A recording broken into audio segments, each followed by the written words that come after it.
যে পুরুষ ভালোবাসে তার কাছ থেকে আপনাকে কিচ্ছু চেয়ে নেওয়া লাগবে না, একদম কিচ্ছু না।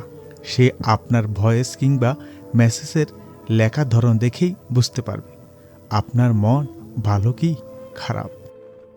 সে জানে কী করলে আপনার মন ভালো হবে এবং কোন ব্যাপারে আপনার মন খারাপ হবে। সে আপনার ছোট ছোট ব্যাপারগুলোও মনে রাখবে। আপনি কিভাবে হাসেন, আপনার রাগ, সব অভিমান সে দেখবে। আপনি রাগ বা অভিমান করলে সে অস্থির হয়ে উঠবে।